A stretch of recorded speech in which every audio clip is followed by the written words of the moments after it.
Ha sido un buen año en términos de toneladas totales movidas en el puerto de Bilbao. ¿Y por qué digo eso? Bueno, ya vemos que ahí a la derecha hemos puesto que este año el número de toneladas se ha reducido un poco, no llega a 0,40%, que es un petrolero, 137.200 toneladas. Pero claro, Petronor no ha estado funcionando a tope hasta el mes de noviembre y sobre todo con las dos paradas técnicas pues ha movido 2,6 millones de toneladas menos que lo que hubiera movido de haber estado en activo o lo que movió el año pasado estando activo. Todo eso, lógicamente, es variable, pueden ser más, pueden ser menos,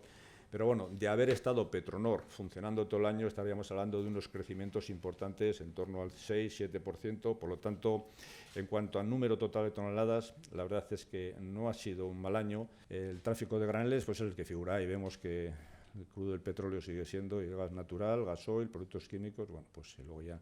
entran, esos son los más importantes de la tarta, de los graneles sólidos y líquidos, y ahí están ya lo mismo, pero en números, en cifras. Vemos claramente que las consecuencias de la inactividad de muchos meses de Petronor, pues tiene como consecuencia el descenso del 15% en crudo y el 35% en gasolina. Sobre todo el de crudo, pues en toneladas, en números absolutos, es el más importante. Y vemos ahí la impresionante cifra que nos ha dado este año pues el gas natural y el gasoil, sobre todo el gas natural, que ha duplicado casi los tráficos. En cuanto a mercancía general, siguen siendo los siderúrgicos, los químicos, la tarta que vemos ahí, lo que hay. Y ahí viene ya puesto pues, por cifras. Los siderúrgicos es la clave, digamos,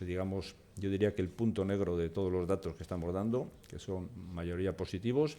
pero el descenso de la actividad en el ámbito siderúrgico es importante y eso se refleja también en la actividad del puerto, como vemos ahí, material de construcción y productos siderúrgicos. Mención aparte, el Reino Unido,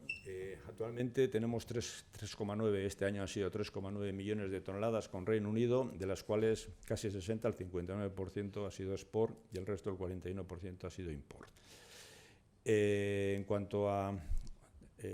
comparaciones con el resto de puertos del sistema, decir que el 27% de los tráficos que mueven los puertos del sistema, cuando hablo del puerto del sistema, hablo de las 28 autoridades portuarias que están integradas en puertos del Estado, de interés general. El 27% del tráfico de todos los puertos españoles con el Reino Unido ha sido a través de Bilbao. Decir que, obviamente, llevamos ya años trabajando y preparándonos para lo que vaya a ocurrir el 1 de enero del año 21, tanto si hay acuerdo como si no hay acuerdo, tanto si es en el 1 de enero como si no lo es, pues nosotros creemos que tenemos todo previsto, todo preparado. Nosotros entendemos que si somos eficientes y si hacemos bien las cosas y realmente somos ágiles, pues podemos captar ciertos tráficos que actualmente van por carretera hacia Calais, el Eurotúnel, todo eso, y ofrecer nuestros servicios y la ruta nuestra tanto con Reino Unido como con Irlanda para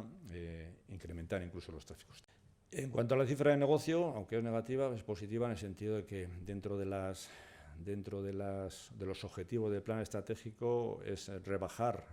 las tasas a los usuarios para hacer que el puerto de Bilbao sea más competitivo y nuestras empresas sean más competitivas. En este sentido, seguimos aplicando la línea de bajada de las tasas, que ya pusimos en julio de 2018 la bajada del 10% en la T3, la tasa de mercancía, veremos ya este año 19 ha sido completo, el año 20 como lo vemos, y luego también en mayo del 19 se redujo la tasa de ocupación asociada a la nueva valoración de los terrenos que se hizo. Por lo tanto,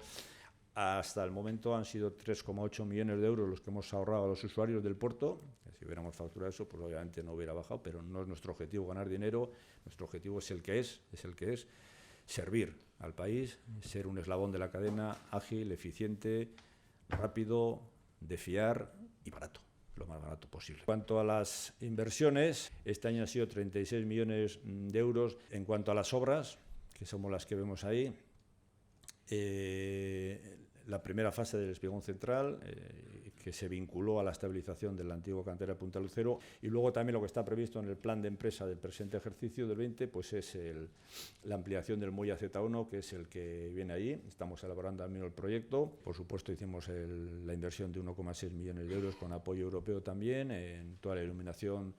del puerto, tecnología LED, y lo cual, más allá de la inversión, que es una inversión más que un coste, nos supone un ahorro del 50% en la factura. Y, por último, decir, que ya lo dijimos en su día, pero nos parece importante, que somos el primer puerto del mundo y vamos a ser el referente para que sean más los que lo hagan, de la obtención de la declaración ambiental de productos, es decir, ver las afecciones del conjunto de la actividad que hay en el puerto, tienen el entorno, tanto en el agua, en el aire, en las playas, en todo. Por lo tanto, esa lupa que hemos puesto ahí encima y que nos permite controlar qué efectos tiene la actividad del puerto, pues hemos sido pioneros, queremos serlo y somos absolutamente transparentes en este sentido.